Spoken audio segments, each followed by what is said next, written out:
The one kid that pissed me off, the dingo with it, he had like return from a different dimension in his background, and then he beat me with the return, and I was like, "Come on, dude! Like, what? This is not supposed to happen. You're not supposed to be like, I love Yu-Gi-Oh! Return fanboy, and then like win with the card in your picture. Like, how am I supposed to compete against that?" Yeah.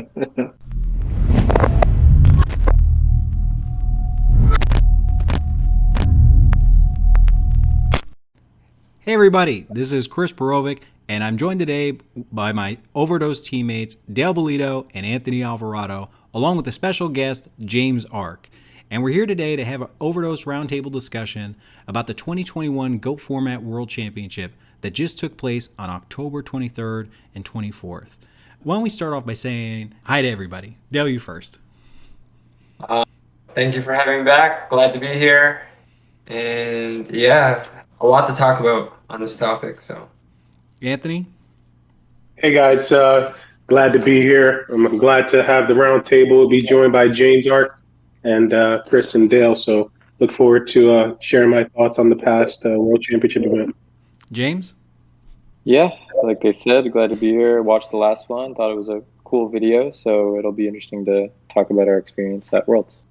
For sure. It's got to be said that this is our first conversation since Worlds took place. We're recording this on Tuesday, November 2nd, so it's been a little more than a week after the tournaments happened. And James, you're invited to this conversation. It's to the benefit of our listeners to know this, that for a long time you have been part of our testing group. We chat with you and bounce ideas off of you and vice versa, going into events, and you knew where our headspace was at prior to the event, and we were rooting for you during the event. So it only makes sense for you to participate in this conversation, and I'm glad that you're here with us. 100%. With that said, let's just jump right into it and talk about Worlds. And I guess let's start at the start. In terms of our preparation for Worlds, I guess what we expected the metagame to be like, and a little bit about our deck choices. Anthony, I'll lead off with you. Just tell us, how'd you get into Worlds this year? Oh man, it was such a grind, I would say, for the last, call it 3 to 4 months. I swear I heard on every one of the YouTube coverage, Scully or Massey, somebody referenced Anthony still grinding for that invite. So it obviously became a whole stressful thing. One of the legendary players quote to have not got his invite. I had to earn my invite this year, and I'm glad I did. It came at one of the last. I think it was a Patreon event, so it was definitely a tough push going into it. I played a lot of different decks in the past 4 months. I spent a lot of time playing Yu-Gi-Oh! More than I would hope to have had to. But I'm glad I got the experience. I'm glad I got a bunch of games under my belt going into Worlds. I felt definitely prepared. Unfortunately, going into the World Championship, it was a bad meta call for a lot of the Chaos Turbo players, I would say, all but one. We'll talk about that a little bit later. But yeah, I think Worlds was a great event, a great lead up to the actual tournament. And we did have some great discussions about the variety of decks. So can't wait to jump into all the different options we had going into Worlds. But definitely play Chaos Turbo. Definitely was a bad meta game call. And we live and we learn. So yeah, so you're not alone in making that bad meta game call. A number of us did, and leading into I guess the next person. Dale, why don't you tell us about your bad metagame call, but also, what you did to prep for Worlds and what you thought the metagame was going to be like? yeah, my prep for World was grinding Dueling Book Ladder on an alt for 3 or 4 days. Yeah. But kind of being the spectator, the good thing about GOAT format is we can kind of just jump back into it and look at it and kind of assess the metagame. And part of it was making the wrong call, overvaluing Chaos Turbo and worrying about trying to be faster than the other Chaos Turbo deck. And I part of this, I know we'll speak to it on being able to see the brackets is something I obviously wasn't a huge fan of, but yeah, I have to be real with myself. I didn't spend enough time, and Am I happy with my performance? No. But yeah, it's probably deserved. I didn't put enough time to get the results that I think I could get. Obviously, I got my invite from last year's Worlds, So just before we touch on James's tournament experience, because his was notably different than ours, it's worth saying for the benefit of our listener that you, me, and Anthony all decided to play very similar, if not the exact same, builds of Chaos Turbo. We used the relatively popular variant that's been going around the ladder recently with Solemns and Jar of Greed. And we all made the same mistake to run this, and none of us had good tournament experiences as a result. I guess in terms of preparation for Worlds, I'd say Anthony probably had the most, except for James. James, I'll let you speak for yourself, but I'm saying between us three, because we were all like on the same track in terms of our deck choice. At least for me and Dale, like I hadn't played since April, since Clash, and even since before then, I only played for like 2 months. I only came back for Clash and did something with that thanks to James. But I hadn't been playing for a long time. Like you, Dale, I only grinded it on the ladder for a little bit right before the Worlds.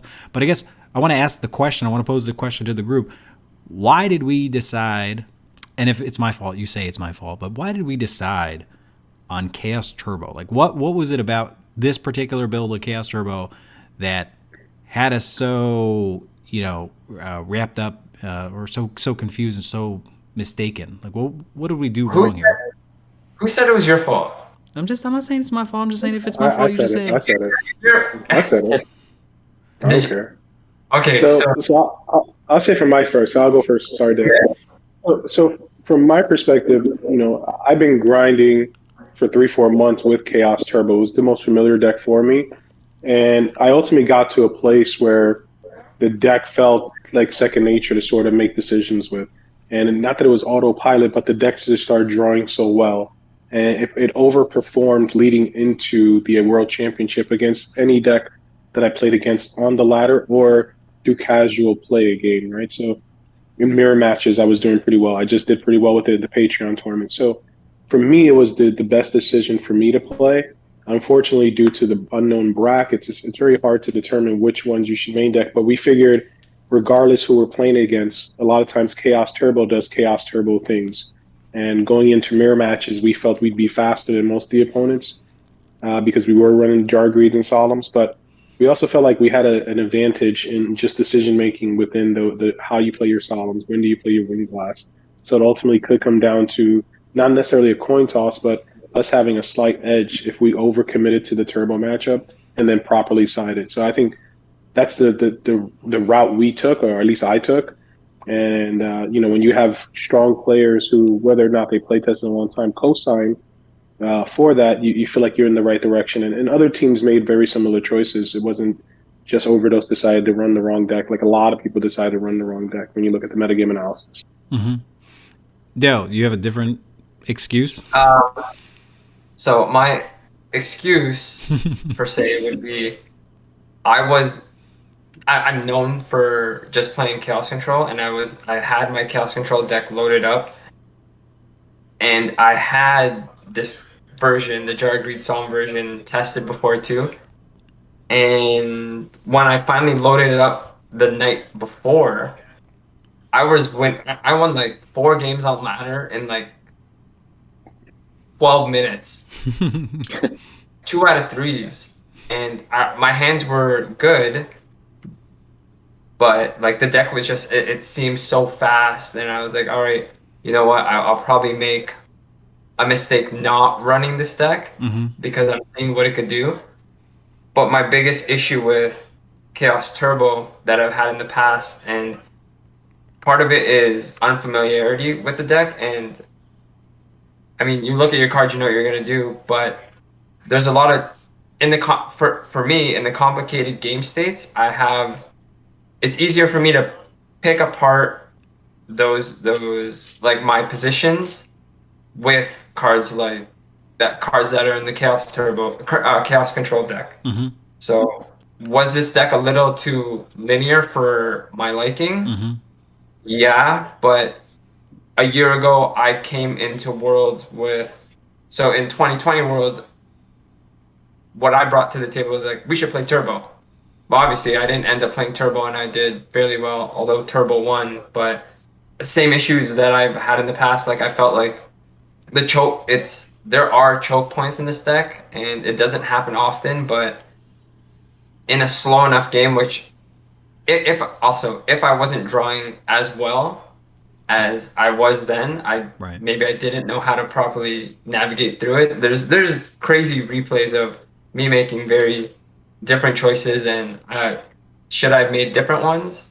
Probably, but yeah, I had to steal games with this deck because I wasn't drawing what I was the night before. Right. So And very quickly, just because I want to touch on, I want to get to James because James has the most interesting story out of all of us. I'll just say that me and Dale have a very similar story. I didn't play four matches the night before or the day 2 days before. I tested a little over a week before. I put in over 100 matches. As usually happens to me, I shared this with you guys already, but like I got the highest win rate on the ladder, like of the top 200 players on the ranking. So that gave me a lot of confidence that, at a minimum, that I was just going to draw my way to a championship title, because the deck was just overperforming like gangbusters. It was awesome. And I think that's going to be something I touch on later in this conversation about the value of the ladder when it comes to testing, or spoiler, lack thereof. Lack thereof. Yeah, exactly. And so that's just it. Like I was disenchanted by my success on the ladder, and I foolhardily didn't have anything else to lean on that I had as much experience with, because for that 2 weeks I just kind of said, oh, I'm going to do what James told me to do last time, just run the best deck. And I just inherently just felt like Chaos Turbo was the best deck, and I just kind of didn't really consider some other things. Although I will say, the night before or 2 days before, I had a very similar list of Delinquent, and I was fishing this around in our group, Panda Burn. I was also talking to Juan Cardenas from Kamigadozi about Panda Burn, and I didn't pull the trigger. And I'm not saying Panda Burn was it. In hindsight, it did perform well. I'm just saying it's one of those things where I didn't prepare enough to get confidence with anything other than Chaos Turbo, only on the fact that Chaos Turbo is obviously the best deck, so I have to run that. And I just kind of sunk myself into it, and of course I regret it. As far as expected metagame, I think everything was pretty much on point, with the exception of my round one opponent, who I totally thought would play something else. I thought he was going to play Decree, and he wanted playing Warriors, and that really messed with my mind. I felt like I had done everything wrong, and it kind of snowballed badly. But anyway, that's my story. James, why don't you regale us with a more optimistic, or at least a story that has a happier ending, or that leads to a happier ending. How did your preparation for Worlds go? What did you expect the metagame to be? And talk about what you ran. Yeah, so basically, I had qualified both on ladder and in a tournament over the summer, I think at GFC. And I'd played all different decks across the season, probably compared to the three of you, playing a bit more, although like right in the lead up to Worlds or like the month before, not so much. But still definitely grinding a lot on ladder, because I had come back to GOAT somewhat recently, like basically right after Worlds the year prior. So I ended up playing with this tournament, like Thunder Dragon Chaos Control with Decrees, which was the same deck I took over the summer, and got third at that tournament with. So it's funny just like hearing all your experiences, because I thought that Turbo deck, very similar to what you played, and we talked about these lists as well, like probably was the best deck going in. Like I was really afraid of that deck whenever I played matches, either in testing or in tournaments or whatever. I thought that deck just kind of had a really optimized like game plan, so fast with the Jar of Greeds, and like could lock you with the Wind Blast and Solemns. I thought it was really strong. And I guess the couple things that like held me back from playing that were one, I've been playing Warriors so much, and I really enjoy playing the Warrior deck that and I just did not really feel that the changes that have been made over time to the turbo list like gave that turbo variant a particularly like great matchup against Warrior. And I also, one of those things that people don't really know how to play against Warrior, like there aren't that many people that play Warrior to a really, really high level. So I thought that I could take that. But then the other piece of information was like, I thought there would be a lot of burn, especially I thought my round one opponent, Pui, would play burn. So I was really hesitant to play this kind of turbo list with triple solemn, and I think the Panda Burn deck can really do well against these type of turbo lists. And for similar reasons, didn't really want to play Warrior just because that's a scary matchup as well. So all that being said, I basically, again, having a lot of experience with Decree, Chaos Control, settled on that because I thought I could beat the burn decks. I thought I could win your matches because I knew there weren't going to be that many, and I could finesse them. And if a lot of people were on this like 10 trap or more turbo lists, it was still kind of tight, but I thought I could have an edge there too. So that was basically what led me to me playing this, and yeah, I ended up doing pretty well. Well, first of all, I don't think we've said it so far in this conversation, but it must be said. Congratulations. For the listener who maybe doesn't know, you wound up getting third place with this Thunder Dragon Chaos Control deck featuring Decree.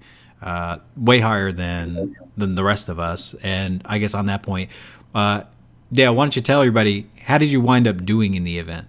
Let me see. I know it's way better saying my placing than my record. No, just say your record. Go ahead, 13th. I think 13th, right? Yeah, 13th. Top 16. Let's go. Okay. Well, Dale, actually, besides your final record, and we'll circle through everybody. Why don't you say, just reflecting on your tournament experience, about maybe any regrets you have, or you have a play or a match or something that maybe summarizes your tournament experience, so the listener has some idea of what you went through or how it went for you? I mean, both times I was on stream were both my losses, so that's sweet. But I had a phenomenal game one against Nano. If anyone ever gets to see that, is I literally make him lose to a heavy storm. Like, I heavy storm, and he psalms his way down so I could kill him. And you had no other way of winning that game. Yeah, I remember that. If he just let it go, I won. I'm like, I'm pretty sure he's gonna stop this. So that worked out.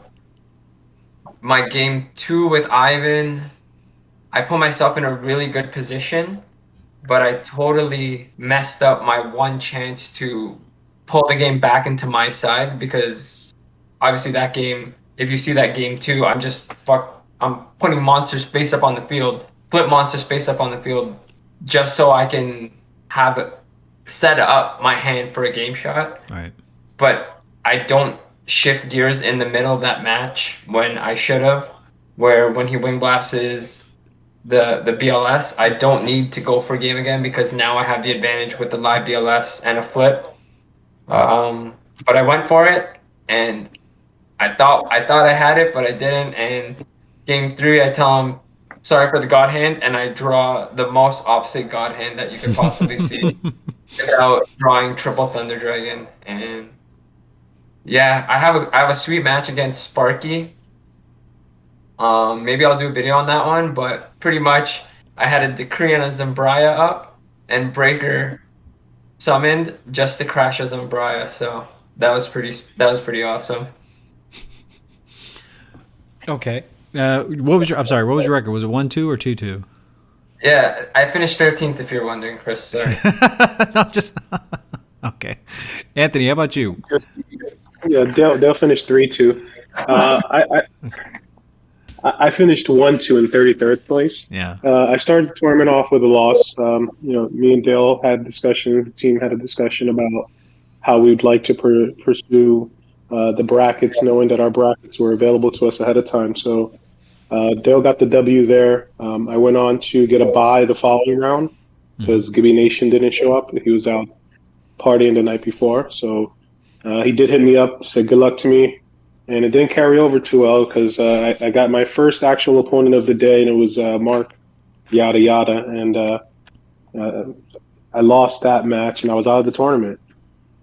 So not much to really cover there. My one loss knocked me out on the day. Right. And but before we move on, though, just because I thought it was real important, James had mentioned that he expected a lot of burn, and he didn't shout out Pui, but I will. So Pui's awesome, and gave me a lot of insight on burn.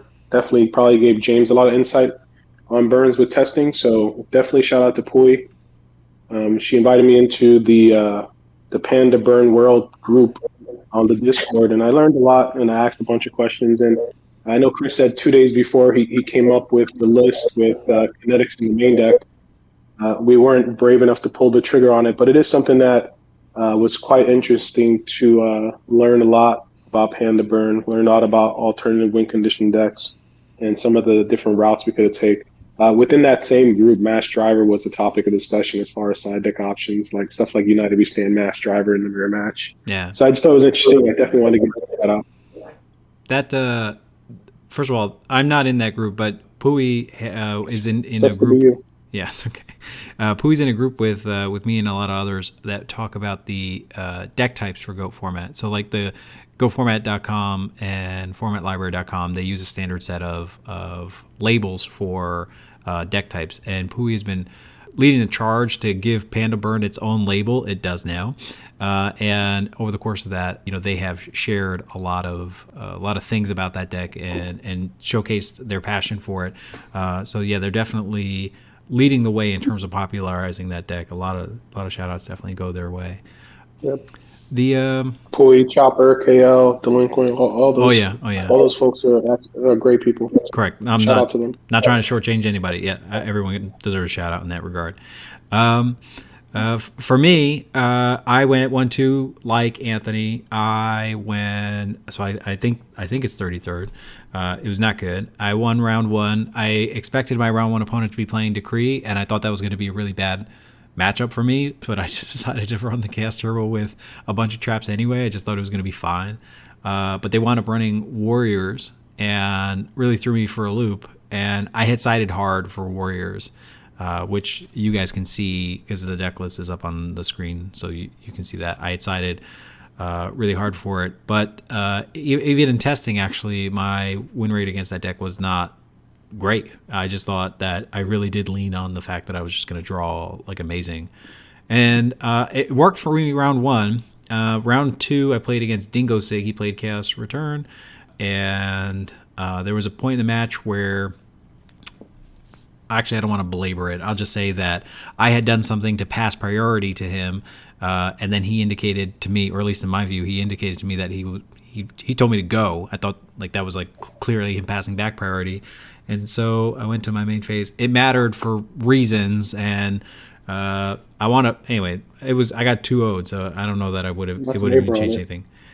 Yeah, I don't want to. Yeah, I am belaboring it. I'm upset. I got kind of upset about it. But anyway, so I lost that match, and then I played Sparky Flary, who also played Warriors. And even though my side deck I thought was just gonna be awesome against it, it wasn't. And I don't think I drew amazing any particular game.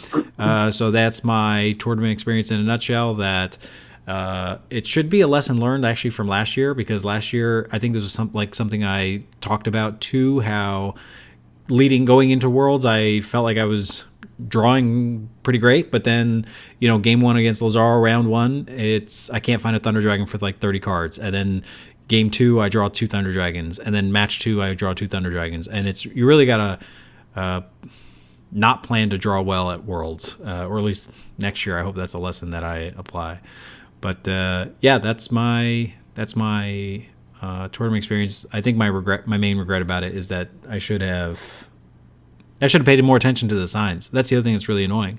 That James was with us saying, I think Burn's going to be pretty big. Reclaire at some point also chimed in with us for what it's worth and said, yeah, I think Burn's going to be pretty big. you look at my side deck. I didn't side anything for burn. I don't know what the point of that was. Why are we so scared of burn and not entertaining the idea of running burn, or why is James sitting there with this counter take of running Thunder Dragon Cast Control with Decree, and we're still on this other thing? James, I know that you feared the Cast Turbo. Not feared, but like, you were worried about that deck because it's like, hey, this is really powerful. But I honestly, I never go wrong when I follow what you're saying. So I feel, the signs were pointing me to just doing the same thing. And I, or, at the very least, something other than Chaos Turbo, and I just didn't. So I have a lot of regrets. Next year, I'm going to pay more attention to the signs, I guess. What about you, James? That's a long road to you. What about you? How did you have a play or a match that summarizes your tournament experience? Obviously, you did third. What was your record? Do you have any regrets about the event? Yeah, the overall record was 7-3, which, I mean, like, it's funny because, like, when I grind ladder all day, I'm trying to go like 15-0 or something. Like, so 7-3 is not what I'm like hyped about. But I guess it's against great players, so it's all good. But as far as matches, I really liked the game against Dingo Sig, the third game. Mm-hmm. That was like a quite even in top 4. Or no, it was like right before top 4. But it was a quite long comeback that I had to make, basically. I was down to like 2 cards, and I had to sit on 1,000 eyes, finally resolve a decree, and just like hope he drew all traps, and he did, and was able to take the game from there. But like, I remember you messaged me, Chris, afterwards or something, and because I told you I won, and and the stream was on a delay, and you were like, how did you win? Yeah. And I was like, I don't know. So that was cool. And then regret, maybe, I mean, even in the very final game, the final match that I played against WZ, who ended up getting second, it's so hard, man, because I mean, going into the tournament, it was so clear that a lot of people were not as prepared for Panda Burn as they should have been. I mean, that's like 100%. How it was able to do so well, and what we just touched on.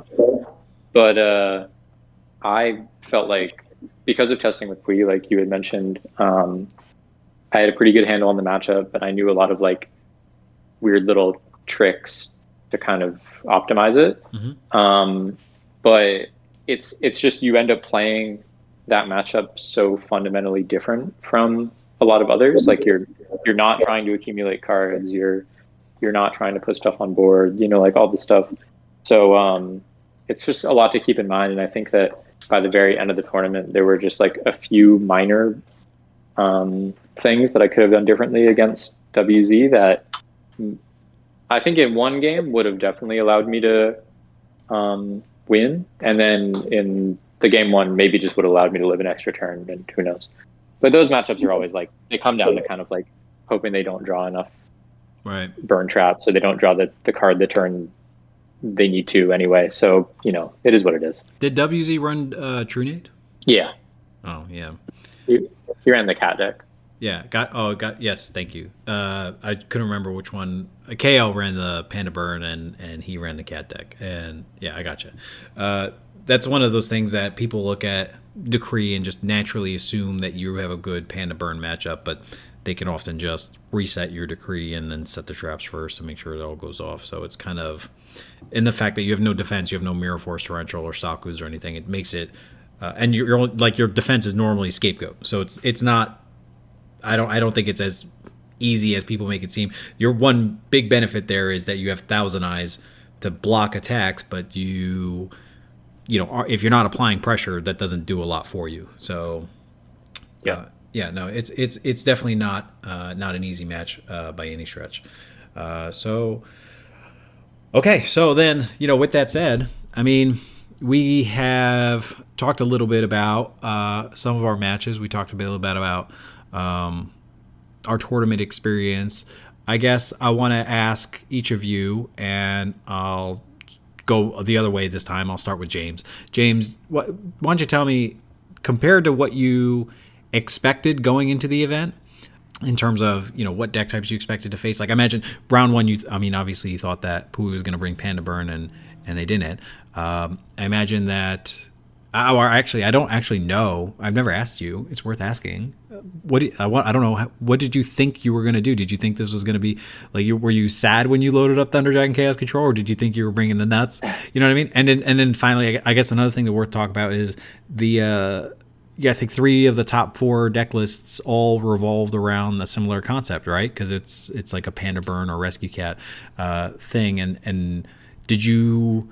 I mean, I know that you had a lot of experience testing with Pui leading into the event, but was your takeaway from that hey, this is what's going to dominate Worlds, or were you surprised? So I guess just I want to get your thoughts reflecting on the outcome of the event versus what you expected going into it. I definitely was surprised that it took top 2 essentially. I mean, I knew that. Yeah, again, I knew it was really strong, and I remember there was a video a long time ago. Dale, you might have been involved in it. I don't really remember, but it was a tier list video, and they put at the time they were calling it Aggro Bomb, but yeah, Panda Burn, and they put it kind of low, and just from playing on ladder so much, and anyone will tell you, it's a deck that a lot of people play on ladder. I was it's top 4. It's Chaos Control, Chaos Turbo, Warrior, and this. That's how I felt for a pretty long time. So, on one hand, I didn't expect enough very good players to catch up to that fact and hit the right kind of brackets that their opponents weren't siding for it, etc., in order to have the outcome that it did. But as far as overall performance of that deck, not very surprised. And then I don't know if this is exactly what you're asking, but just for myself, I mean, I just felt pretty prepared. I have probably played more ladder games than almost anyone else, probably top 10, within the last year.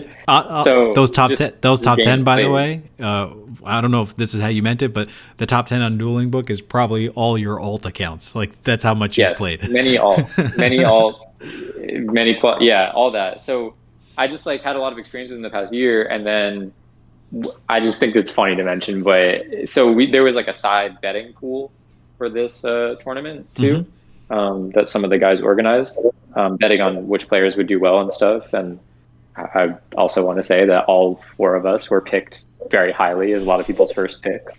But it was crazy because 2 of the people that I drafted, we each got 4 people. 2 of the people I drafted didn't show up, or went 0-2. And then the other 2 were, I picked myself because I was confident, let's say, and I picked WZ, who I ended up losing to.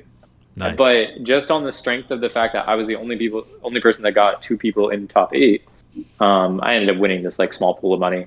But I just thought it was really funny that I mean, yeah, I guess if that says anything, it's I thought I was going to do pretty well despite the deck. The deck, I Thunder Dragon Chaos Control is such a prone to bricking deck that I've never fully comfortable playing it. But yeah, I thought I would do pretty well.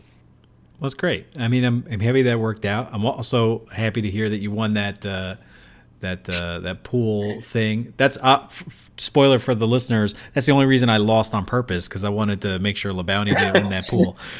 But okay, what about you, Dale? Do you have any reflections on the outcome and how it compared to your expectations?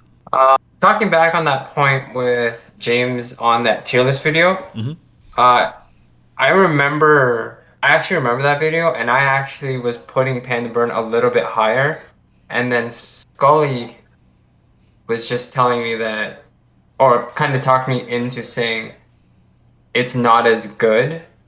But I remember at the time it was AJT as the Panda player. Right. I'm yeah.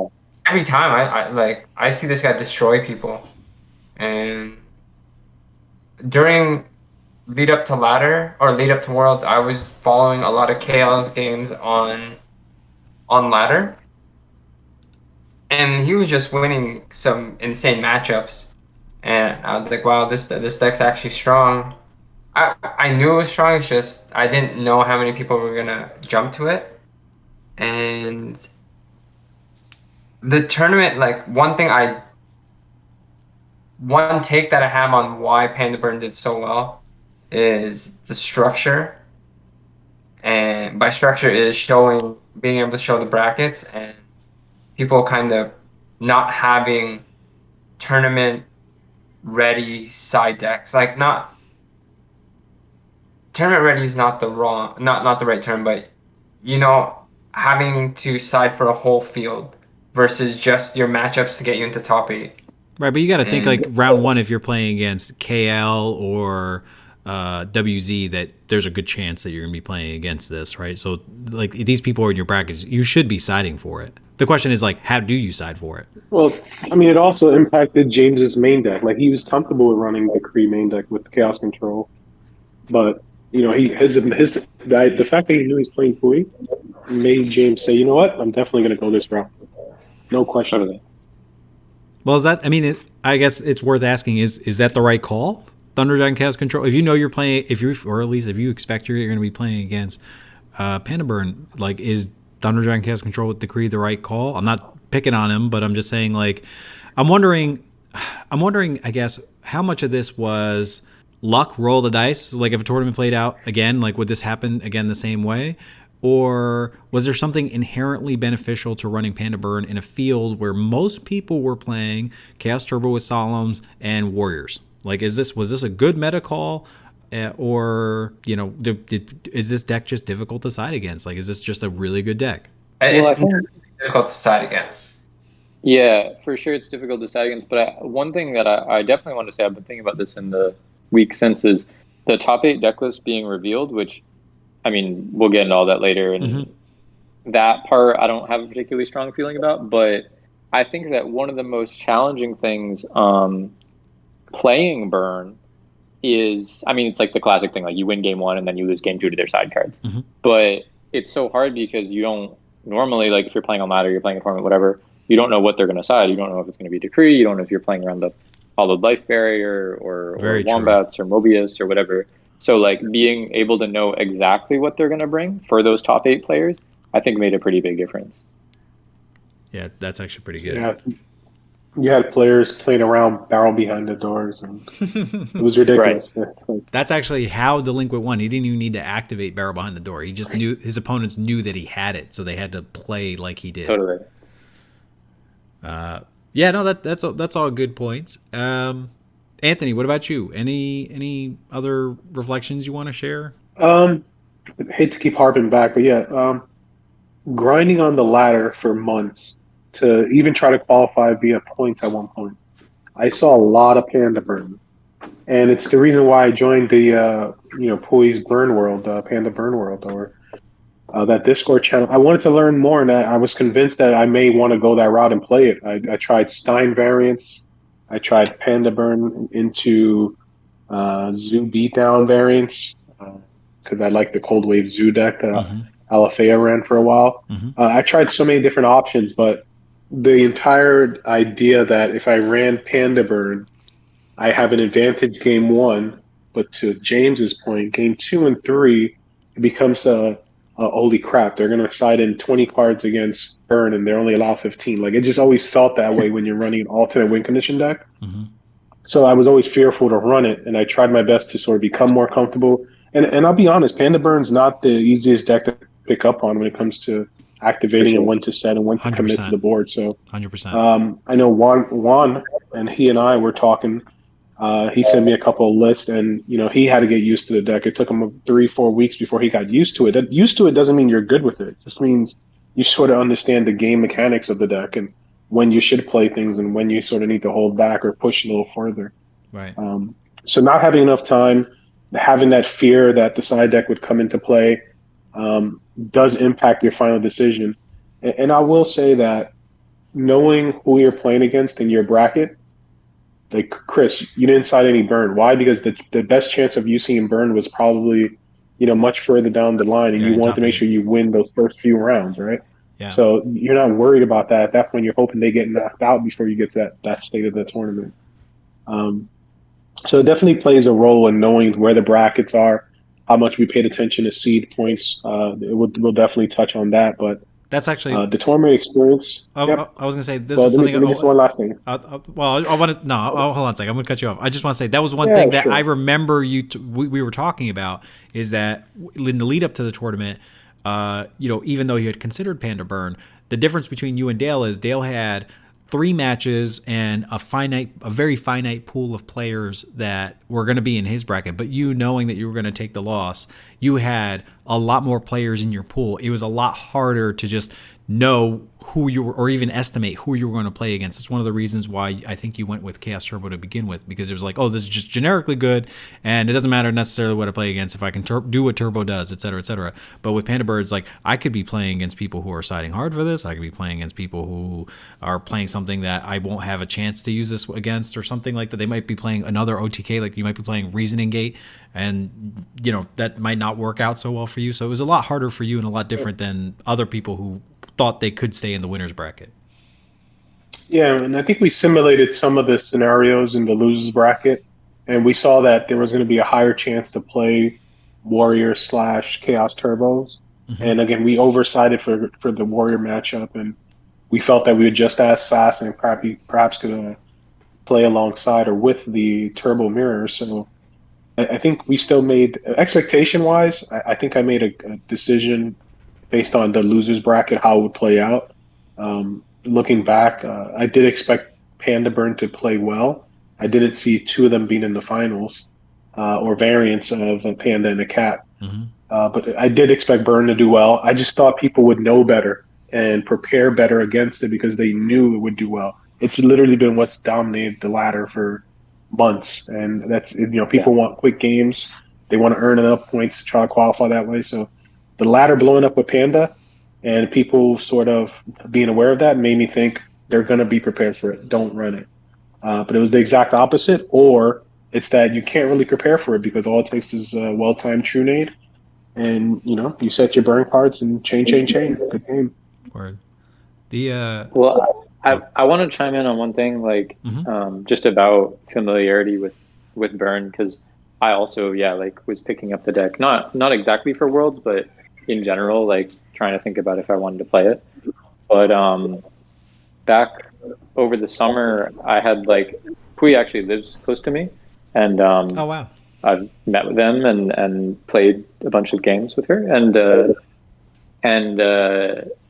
the very first time we met up, I was asking all these questions because, kind of like you were saying, Anthony, like joining the Discord and just figuring out common builds and ratios, and I just remember I'd when we talked about meeting up, I was very glad because I knew the deck. I'd played around with it a bit, and but when we were sitting down and actually playing, I was asking all these questions okay, do you main MST? How many true nades do you main? Are you playing premature or call or both? You're playing this? Are you playing this? When do you usually do this? When do you board this in? Because I just wanted to know, and having someone that had all the firsthand experience. And again, back to Anthony's point, all that little stuff, when would you board in 2 copies of this as opposed to 3? When would you board this out? That's all stuff that I didn't feel like I could learn well enough in time. Right. Yep. Yep. 100%. And it did come down to the familiarity with the deck. And it's not about, I can play game 1s all day and have the advantage against my opponent. It's those critical game 2 and game 3's decision making that if you don't have the experience to support choosing the deck, it's not the best choice. And I didn't feel confident enough to do it. So I'll add to this discussion, and I'll start with the Panda Bird aspect of it. One reason I didn't do it, now I have maybe a different opinion, but I'm going to say at the time, I actually didn't think it was the strongest deck, or I didn't even think it was that strong of a deck. I thought it missed getting there too often. And in particular, there were some other things too. I thought Warriors were going to side deck 3 Dust Tornadoes minimum. I thought Zing Zang Hu, Warrior players were going to bring that in, and that if I wasn't prepared for it, that was going to catch me one time, even just one copy. I go set, and they go Zing Zang Hu, and they're going to hit my Jama Trio, and I thought I was going to lose. I thought it was very vulnerable to disruption like that. Never mind a decree getting me when I set 5 accidentally or whatever, like stupidly or whatever. I just thought that over the course of a tournament that there was no way that that was going to pan out for me. So that was one of the reasons why I shut it off in my mind. Things like Nightmare Wheel even, I thought was a really great card in principle, but then when you play against Chaos Turbo and they can just tribute the monster off, or against Warrior, I mean, I thought it was going to be good against Warrior, but at the same time, things just happen and they have Dust Tornado for it or something. It didn't seem to work out often enough for me. I had something like an 85% win rate with Chaos Turbo, but with Panda Burn, I had something like 70 something, and it didn't strike me that was good enough. And I'll add, I think you and I played a couple matches, and it sort of deterred you from wanting to play it because with Warrior, it's always like the Dust Tornado was there, or there was just enough aggro to get by. And the same thing with Chaos Turbo, it was just fast, or I'd wing blast the card at the right time and set you back a turn. And it was always just getting there, and you don't feel. And playtesting sometimes the night before, 2 nights before, doesn't do you any justice because it just sort of demotivates you with certain deck choices or deck decisions. So you just gotta work it out. I'll also say that just reflecting on we're now like a week and a half away from the event. The particulars about my match, I probably actually couldn't tell you that much. That's not the stuff that like sits with me. I'll say that the thing that I made note of, the thing I know like that I think is worth talking about anyway, is when we did the predictions, the bracket predictions. Going into the event, I like other people, I had made a prediction list and like who's going to win and who's ultimately going to make top 8, et cetera, et cetera. And holy crap, I have never been so wrong on so many picks. And I just can't believe if anybody had gotten this right, I would have asked them to play the lottery. There's no way, because this went so different than the way I expected. And that in itself is really demoralizing for me. But on top of that, when I look at those predictions, something like, I think if I have my numbers right in my memory, 17 people had put me in the top 4 in their predictions. Dale had 16 predictions for him. James, you had 8, and Anthony, you had 4. And of that, like 6 people said I was going to win the event. 4 people said Dale was going to win the event, and 2 people said James was going to win the event. And Anthony, I'm sorry, nobody had said you were going to win the event. But for me, the thing that when I reflect on the tournament, on the outcome compared to my expectation, I told you guys I expected to win. I thought I was going to outdraw everybody all day, and on top of that, so many other people thought that I was going to do well. That in the end, when you factor in the result of this tournament, I actually just feel horrible. I feel like I failed. Not only in terms of the tournament, but like going into it, like what I could have done better. Maybe I should have played 2 more games before I started Worlds, and maybe the algorithms would have shuffled it a little differently or something like that for me. And just in general, I feel like there's so much expectations on me personally, and you can criticize me all you want for this, but that every time I lose, I feel like I let down more than just myself. And it really, in some ways, motivates me to do better next time. But at the same time, I don't know how much of it is in my control. It's also, I have a finite amount of time that I can dedicate this thing in general. So it's very frustrating. It's very, like I said, discouraging. And I did not leave Worlds with a happy taste in my mouth. It was a very sour taste, and it still lingers with me, just like the Worlds last year. I don't think I recovered from that mentally, and Clash was a bit of a relief, but I don't know. I'm hoping that something happens for me this season to make me feel better about this, but I don't feel great in general. Just comparing what I expected to what happened. I don't know if you guys feel the same, except for James. James, obviously, you feel awesome. Dale, Anthony, you guys feel great? Yeah, Anthony can go. I have thoughts. So I don't feel great about the tournament experience, and not because of anything other than I didn't feel like I had the World Championship experience, right? Right. You had one match. I played one match. Yeah, I played one match. I lost.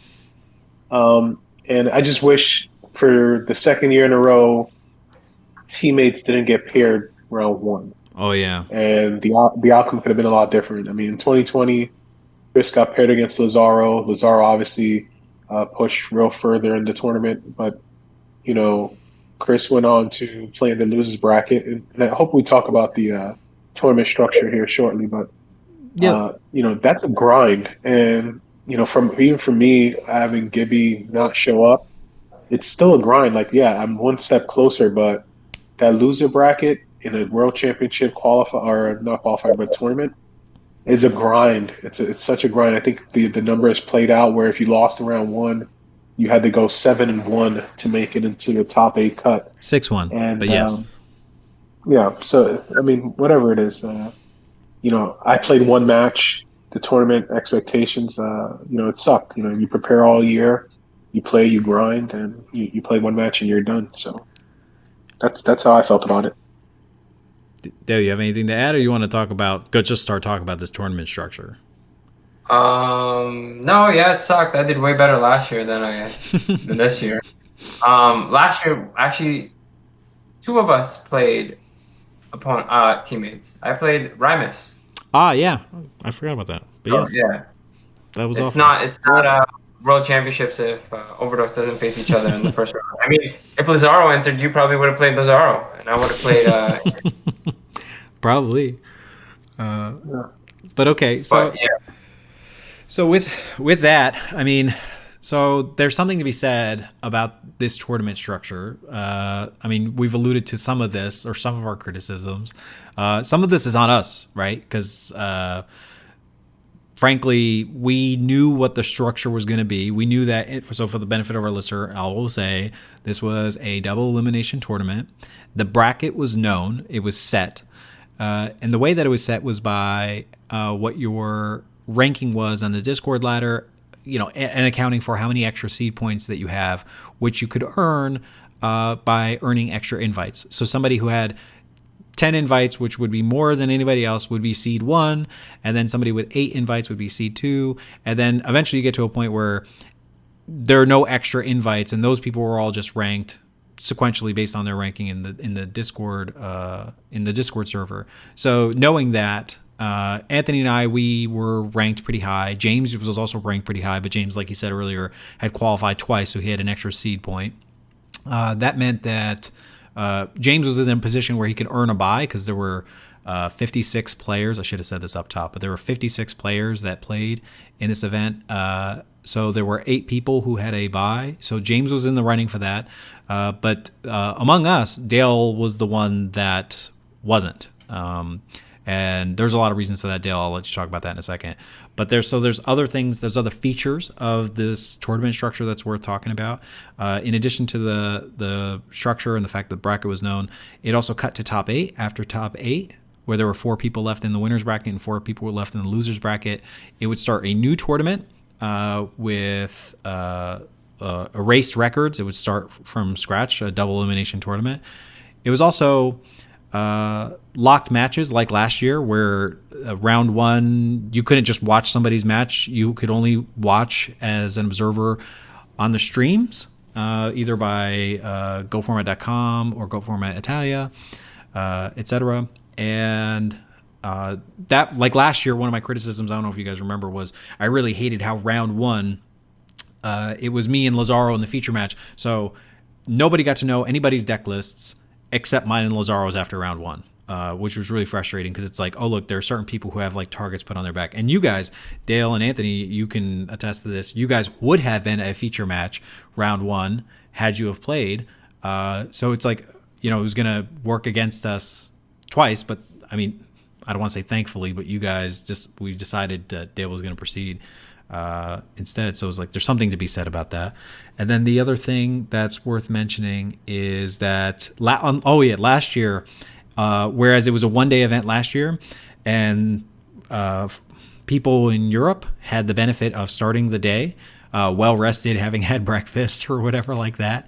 And this year we had a 2-day event, Saturday and Sunday, and it was mostly structured around East Coast time, where let's just say the overall days for each each player were much shorter. It wasn't a 8 a.m. to 8 p.m. kind of day, and certainly no Italians were up until 4 o'clock in the morning playing. So I think there's something to be said positive about that 2-day event. In general, I could have missed something. I've summed up some things about this tournament that made it the same and different than last year. What do you guys think about any of that? James, I'll start with you. What do you like? What do you dislike? What I miss? Go. I mean, unlike you guys, I didn't have the experience of playing last year, but just, I mean, I feel like having the pre-announced brackets just made it a very, like, it's like very hard to even quantify how different a tournament experience it made it, you know? Because like I went into pretty great detail before, like my deck choices, like potential deck choices leading into the event, and how that was affected by knowing my potential bracket. And you know, we've all touched on that to some degree, and I know like basically every player in the tournament had that same thought process of, at least like, I'm going to dedicate X cards in my side deck because I know this is my bracket at a minimum. And that's just something.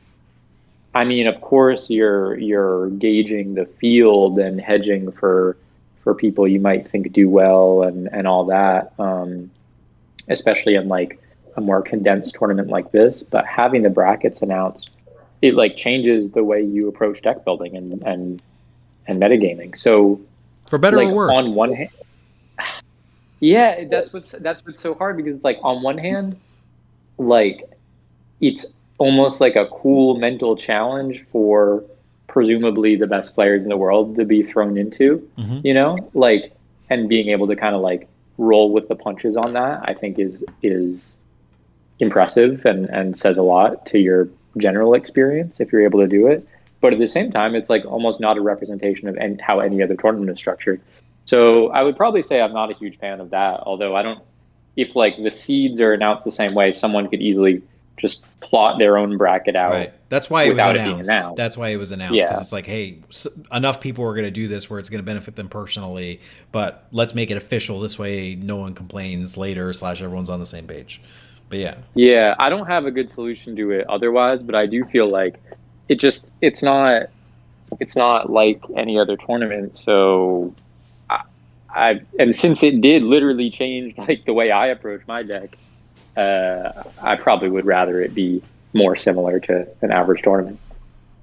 So yeah, I mean, you could still go with the seed points, and then randomize the rest. Randomize everyone. Yeah, exactly. Yeah, even the seed players won't know who their potential opponents are, right? Which would be fine, you know. So, and the other thing I don't like about the seed points is that, you know, you do get, depending on how many players enter the tournament, it can result in no buys. It can result in one buy. It can result in literally 47 buys, right? Like, it just depends how the structure works out. So it's something that they have to take a look at.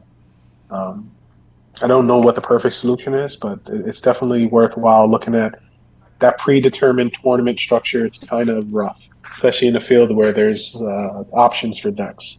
Yeah. I mean, what do you guys think about... So we're talking about, let me back up. So far, James, you have harped on the known bracket element, or let me rephrase, the seeding of participants based on ranking in the Discord and by extra seed points, that giving rise to the known bracket. What if this was Swiss? Like, I think it's a lot less clear then. Like, you don't have like a bracket I'm not saying Swiss is the way to go, but I'm just saying as an example. I don't think that's as straightforward. Somebody can correct me in the comments, by the way, if I'm wrong on this. But I think if it was a Swiss tournament, that it wouldn't be, if you win or lose, it's not clear who your next opponent's going to be. Am I right on that? Do you guys know better than I do? Like, if this was a different, like the fact that it's a double elimination. No, I think that's correct. And that was, one alternative I thought of. They could have done it that way. Yeah, I mean, right. There are different tournament structures. I don't know if double elimination, I'm making it up, round robin, Swiss, whatever. Swiss has its own problems when playing online. Just for the benefit of the listener, I'll say one thing that comes to mind is that timed rounds are necessary because everybody becomes beholden to whatever match is going on. So you gotta have to have some kind of timed rounds, but some people start later than others. Then you rule worlds on time, and nobody likes that in particular. Then you come into this other. Couldn't you run Say it again. Couldn't you run a structure where you did Swiss, and after a second loss before round 5, people are eliminated or something to that effect? Depending on how many rounds you're going to have, you can easily do Swiss, and anybody who it takes, because time is a structure. Well, you could do Swiss with double elimination. You could do the same thing, but right. it's still in that first round though. Let's say you make the time limit. I'm making it up, 50 minutes. At 50-minute marker, there's still going to be people who lose the time, and I'm just saying that. Why do you need time? I don't understand why you need time. Because somebody can take an hour and a half to play a match, and literally round 2 can't go yet. Yeah, that happens now. Except you get pauses in the tournament. It's one bracket, but so actually you get somebody like I love Putsisi who just sits there for, I'll call him out, an hour, 10 minutes, hour, 20 minute a match, and the tournament just lags behind and then it catches up eventually. So it's funny you say that, because I'm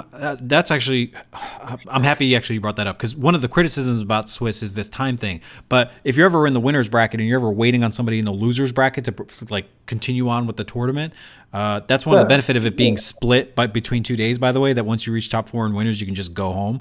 But it's just, there's something to be said about that historically up until now, that loser's bracket really drags things out. I love Susi, by the way. I just want to point out, I love him. He talks a lot. He love his great demeanor. He's very happy, very cheerful. Play a little quicker. Okay. Less chatty. I love him though. I love him. Right.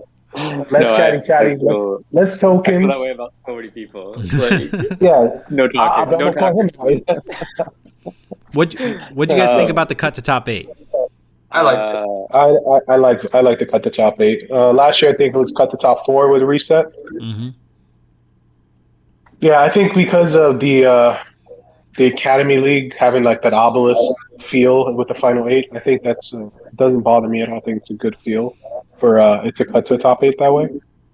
I like that it's inclusive on the losers bracket side. Like if you're in top 4 and in the winners bracket, it's like, okay, you're going to get top 4 probably anyway. This doesn't really affect that much, but the idea that you're throwing a bone to these guys that if they lost round 1 had to go 6-1, compared to somebody who had a bye round 1, having to only go 3-0 like Delinquent. By the way, I love Delinquent. That's not me throwing shade at Delinquent. I'm just saying there's a big difference between somebody going 3-0 in one of these tournaments and somebody going 6-1 just to make top 8. And I think that at a minimum, top 8 as opposed to top 4 is a lot fairer in that regard. But this is all because of the double elimination style. I guess let's back up for a second. Is there any other style that any of you are aware of that would work better in your view than double elimination? I like double elimination, and I don't even know if in my ideal world it would be cut to top 8, but I mean, to zoom out a little bit, I think that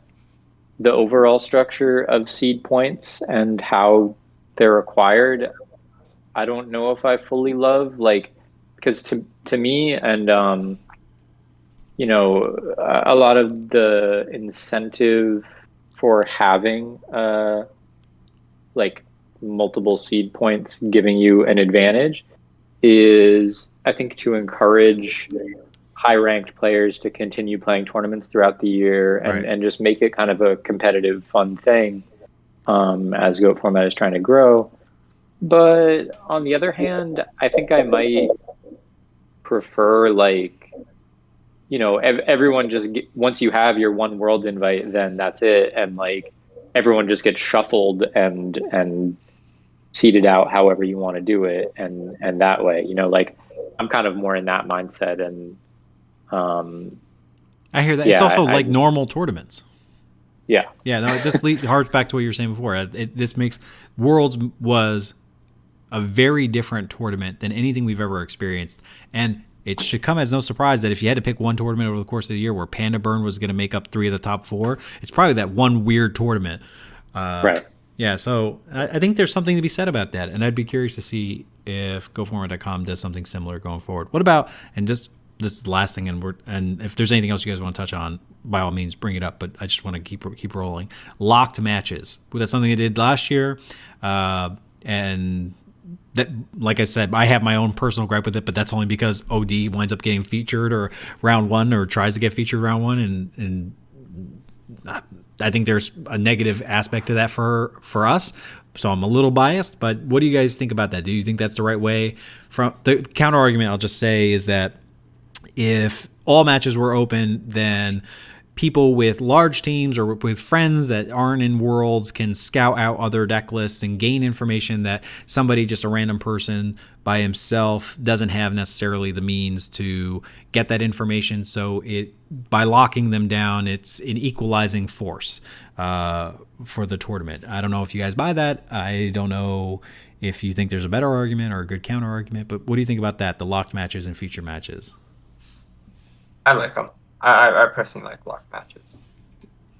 Okay. I think if you're going to do it, you should do it all year, though. I mean, like, you're giving all the, quote, teams that have larger groups the advantage all year, and then you take it away at the end and try to protect the little guy. Protect the little guy all year, and then if that's the case. That's an interesting counter argument. Yeah, I could agree with that. Yeah, I take it back. I agree with that.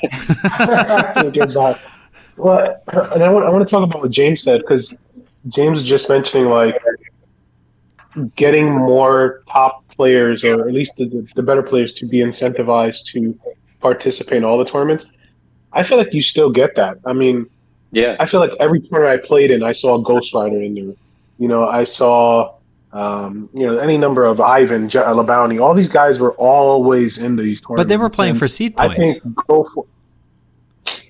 dude, LeBounty and not LeBounty because he has work, but I mean, outside of work, these guys are playing and grinding. I mean, literally grinding all the time. LeBounty just got married. He plays more Yu-Gi-Oh than anybody I freaking know. Yeah, right? So like, he's but at the same time, for money. At the same time, I qualified. I stopped playing. Dale, he qualified last year. He didn't play at all. Like, this was also because we undervalued the value of seed points. But for the people who knew what was up, I think they were competing for seed points all year long. I think that's what the Moxies and Lucas were doing. They weren't. I don't think they were playing for the sake of playing. I think they were trying to get the most seed points.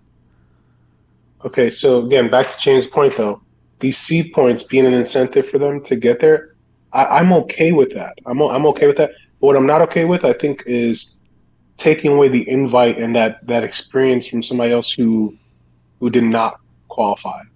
Like, so as we're earning more seed points, you know, there are players like Slash Tab, who's grinding all year, and he's probably one of the better players to have not qualified this year. So is your take that invites should pass down?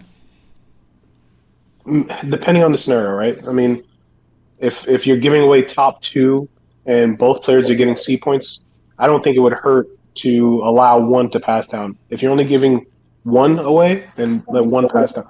One invite should pass down, never two. If we have top four and three people already have invites, pass one down. That's all I want to say. Maybe one extra person per tournament, if the winner was already somebody who was qualified, should get that invite. So I want to say that, like, something like an obelisk where there's only 8 people playing, it doesn't make sense for 2 people to get invites on the outset. So one person gets the invite there. No. Yeah. And these GFCs, larger tournaments, right. Largest Swiss tournaments that are open to public entry, right? Right. Okay. So that's, well, I mean, obelisk kind of open. Okay. All right. Well, anyway, that's a qualifier for it. Sure. I guess one gripe we did not mention, and I want to make sure I throw it out there. One gripe I have is the inconsistent application of invites. I hate that there were some tournaments, like from Luxury Gaming, that got invites and not others. I hate that some GFCs had 2 people that qualified, whereas some others had 1.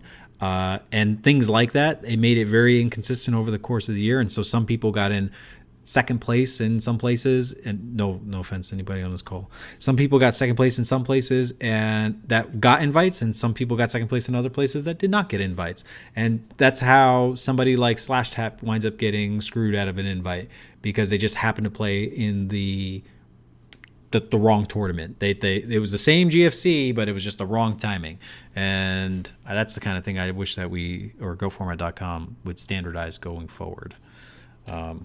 Anyway, Does anyone have anything else to say about the likes or dislikes about the tournament structure? Anything else? Great. Okay. So, no, I do enjoy all the opportunities and different ways you can qualify. So I don't want to take away from that, but I think to your point, having GFCs at a certain level where they're going to give out 2 invites all year consistently, correct, and maybe 1 grand GFC with 4. Do you guys have it predetermined? Yep. I feel like it just they came up with the rules as they went along to try to get more invites in and more opportunities, and we're leading into the finals, so let's do 4 this time. A lot of people aren't qualified that we want to see get in there. Let's do 8 this time. I know they didn't, but you know what I mean. Like it starts to feel that way. Do you guys feel like there were too many people? Do you think there were too many people at World? Last year there was, I think, 47. This year there were 56. Is that the right number? Is that too many, too little? I want more. Mm-hmm.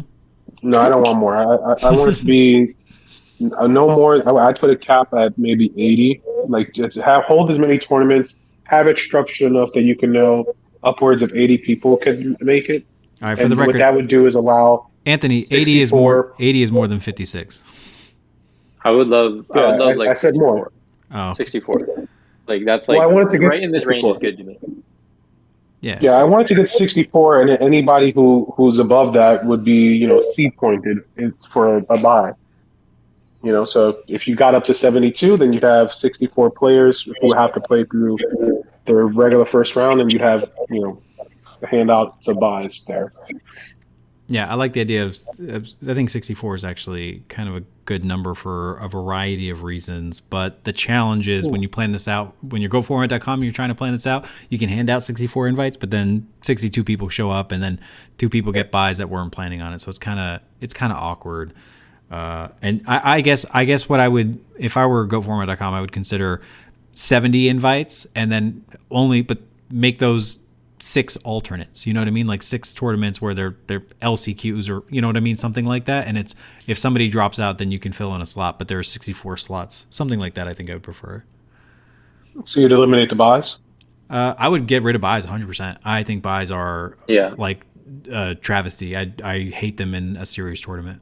I also just want to say, like, I think, they're mostly volunteers, they're doing what they can, but like, and also like the fact that, well, some of the structure was announced way in advance, and some of it kind of felt like it was in the last couple of months announced last minute. Yeah, exactly. So I don't know. I mean, I think honestly, I would like it to be more similar to like the average tournament we've been playing throughout the year, but I'm open to like whatever novel structure could be kind of interesting, as long as it's very clear far enough in advance. So, but all in all, shout out to them. They're doing their thing. Yeah, so that is my sense. I've definitely. I've done a fabulous job. Yep, and agreed. I have been very critical without paying homage to the good work they do. Like you said, they are a bunch of volunteers.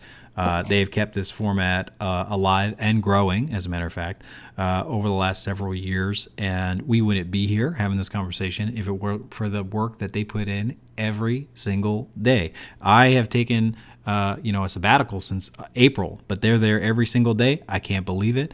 Obviously, they get a huge shout out for a lot. I'm nitpicking about some details that's all I'm doing, but by and large, they do great work. I think everybody recognizes and appreciates the work they do. That part, it maybe goes unsaid, but at the same time, maybe we should say that. That's definitely something worth noting. That said, so we've talked about so far. We've talked about our going into Worlds, like what we did. We prepped what our deck choices were. We summarized our tournament experiences for the listeners.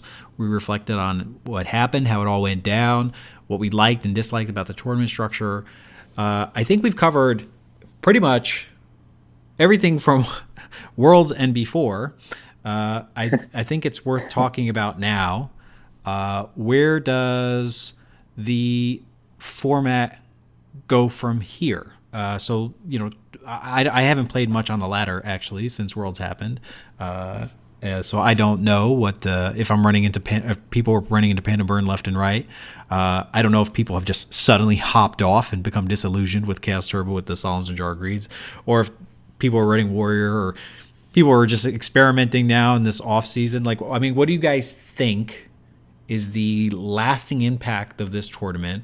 Will the next 6 months be some kind of desperate attempt to find counters to Panda Burn that slide into Warrior and Chaos Turbo main decks, or people are going to run with that first and foremost, or is it just going to be going back to the half of us are playing Chaos Turbo, half of us playing Warrior, and the other half of us are doing other things? Like, what do you guys think is going to happen? Anybody?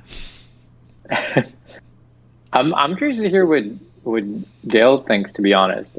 Just like long term, if he wants to weigh in. I don't want a long term. I want the short. I want the next 6 months to a year. But Dale, do you have anything that you any guesses you want to load out there in the internet? Sorry, can you repeat that question? No. How would you start? No, I'm not going to do that. Okay.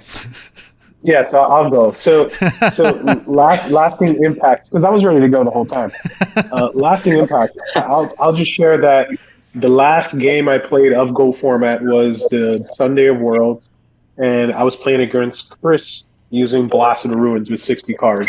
And I think that we'll look for alternate win conditions and be more prepared going forward. But on a serious note, I do feel like when we look at tiers and what the decks are doing now, I think there's going to be a lot more respect for alternate win conditions. And in this case, it's going to be the ones that can have alternate win conditions that are not, as bricky. They're not as reliant on 2-card combinations. Right. Like Panda Burn's not a 2-card combo. It's a series of cards that work well enough together. They have True Nate to sort of get around some of the challenges that other decks can pose. So it's definitely tier 1, if not, just below tier 1. And I don't like to do that, but it's a tier 1 deck that's going to be here to stay. So I think players will need to sort of form strategies and learn how to play with and or against the deck, similar to how James, played with Pui, and just ask those questions. And it's a real deck. It's not going anywhere. I do feel like more players are interested in still playing control type variants, not lockdown strategic type variants or combo decks. So I think majority of the field will still continue to try to make the best version of Chaos Warrior, best version of Warrior, best version of Chaos Turbo, and Chaos Control, and those will still be the decks that people will lean towards playing. I don't feel like the field's going to shift to Panda Burn. But I do feel like there's going to be some players who will pick it up out of the interest of it winning world championships, and then realize that sort of it goes back to conversations we had last year. What's your play style? Can you conform to playing a different play style when you're so used to having grinded years of GOAT format with one particular play style? So me, I'll play Panda Burn casually, but will I pick it up as my go-to deck? Mm-hmm. No, probably not, because I'm more of an aggressive style player. I like to have monsters that attack, and Panda Burn, there's going to be times where you do attack, but there's going to be a lot of times you have to make the decision to sort of hold back, play defensive, and sit on something until you get the right card combinations available to trigger off. So definitely forecast a bunch of that, sort of rock, paper, scissors with the Chaos Control variants, but then there's going to be a nice splash of Panda Burn to go around. Got it. Dale, before I get to you, I just want to follow up with Anthony with one quick question. Ant, do you feel like, do you have any read or finger on the pulse of what a Warrior player might do now? Like looking at like the what has transpired now at Worlds, are you changing your Warrior deck at all, or is that set? Like, would you go into the same Warrior deck that you loaded up for Worlds, like a Moxie's type deck or a LeBounty type deck? Are you fundamentally changing much of anything besides perhaps your side deck with a few cards? Like, maybe I'm making it up, but Warriors, I imagine now, might consider side decking King Tiger Wanghu, perhaps Des Wombat. I imagine that these are cards that are going to slide right in. Are you doing much more than that? And similar question with Chaos Turbo, or do you think that these, do you think that their deck types are going to fundamentally change, or at the very least their side decks fundamentally change in the weeks and months going forward? Or do you think they're just going to say, oh God, I hope I don't play Panda Burn like they did at Worlds?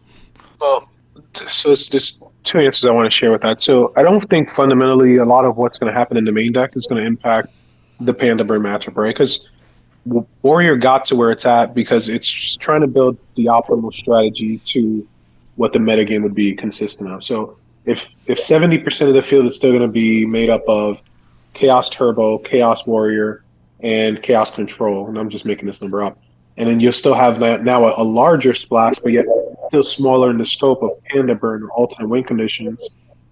You're not going to change or main deck like Royal Decree in this case, right? Because it's not going to work against Chaos Turbo or other Chaos Warrior matchups. It could, but you'd have to optimize that deck choice.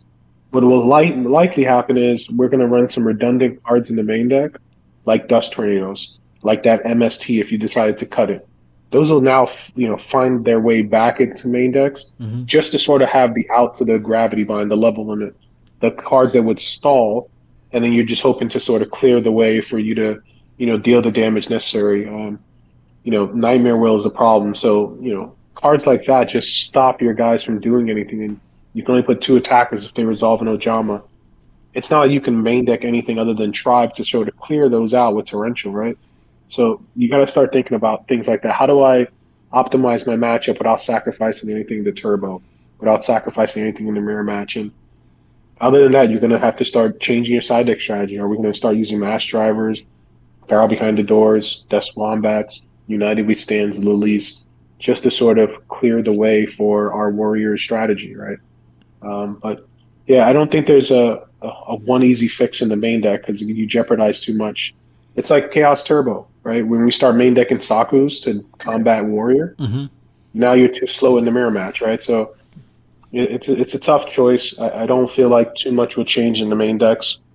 I feel like people will just become more experienced on how to play against the decks and make better decisions, and that'll start to bring Panda Baron back down to its normal status as not a dominant deck and not a poor deck, but just where it should be as far as just below control variant. I feel like control variants are always going to be the best choices. Alternate win conditions are there and available, and they win when people aren't prepared for them. So this tournament was a prime example of people just weren't as prepared as they needed to be for Panda Burn. Gotcha. So, Dale, I'm going to ask you to follow up with the same question. This, like, where does the format go from here? But I'm also going to say there's some things that are worth touching on. Anthony, you're free to come back. Like, don't think that you're shut out of this conversation, but I do want to hear from Dale. Some things that I think are worth asking. Is Decree going to become more popular? Is Decree without Thunder Drag or without Scapegoats and Metamorphosis going to become more popular? Is Kaiku in the main deck for Chaos Turbo dead? Is that something we're just not going to try anymore? What about Gravekeeper Spy? Like, are these choices? Like, one of the big things is Chaos Turbo with Solemns even a viable option anymore? When Solemns, I mean, frankly, I just don't think are that great against Warrior, but also are a liability against Panda Burn. So I guess that's part of my questions. Does Chaos Turbo look very different going from here, or are we going to relegate these choices to the side deck? And then what's up with Thunder Dragon Chaos Control with Decree, or just Decree in general? Like, or you can touch on anything Anthony said, but these are some things I'm hoping that. Yeah. So one of the things about Chaos Turbo that I think can change that was more versatile before that doesn't have it now is Wing Blast over Regeki Break in this matchup, where you can't Wing Blast your own tokens. Yes. And having to Wing Blast a Floodgate, for example, like a Gravity Bind or a Level Limit, you would much rather want to get rid of it with Regeki Break. A Regeki Break. And I think we're going to go back a bit to the older Chaos Turbo list where Night Assailant was in there. And not having Night Assailant is like an extra spot removal that you could have float around compared to the new, like, our version. Again, yeah, I think Panda Burn. I haven't touched Ladder at all because I don't want to play any Panda Burn decks right now. I'm sure they're there, but yeah, it's here to stay. I feel like I know I feared Panda Burn before, but there was stuff that I could utilize in the Chaos Control matchup that I never felt like I was out of it. Like, I would take all the burn and then eventually hold on to my 1 or 2 back row destruction plays and push for game, make early trades. Thousand Eyes Thousand Eyes is very strong, I think, in that matchup where it lets you buy time, and I want to chime in on something you said before we lose sight of it. When you say that you hold on to resources and take the burn, and then you sort of come back over the top, that does not happen against experienced burn players. When you play on the ladder, it's very deceiving that you can get away with doing that, because the more experienced burn players, like the ones in the Panda Discord, the Burn World Discord, like KL, those guys, Delinquent, Pui, Chopper, AJT, those guys are a lot more experienced, and they don't just flip burn cards to flip them. They and they don't calculate. just try to resolve cards. Like they calculate down from when you're at 55, 61, and they work around. If you have the one decree, this is the sequence of chains. You have two decrees, this is the sequence. And they're prepared to bypass all of it. So when you play on the ladder, when somebody just burns you, gets you to 200, and they're like, Secret Barrel game, you're like, solemn, all right, this game's completely over for you now. It doesn't happen against them. They play around all those cards, so it's very difficult to think that you're going to out-resource Panda Burn. Like, their goal is to accumulate the damage despite what counters you may have. And that's something that, as you become more experienced with Panda Burn, playing with and against it, you can sort of like make changes to your strategy, and whether you're playing it or against it. And unless that begins to happen on the ladder, you're not going to get effective testing on the ladder, nor will you see Panda Burn do as well as it does in the hands of the better players. So just wanted to share that when I heard you say that you can sort of grind and know how to play against it. There's still knowing how to play against it when somebody knows how to calculate 6,000 damage and now they have the resources to do it.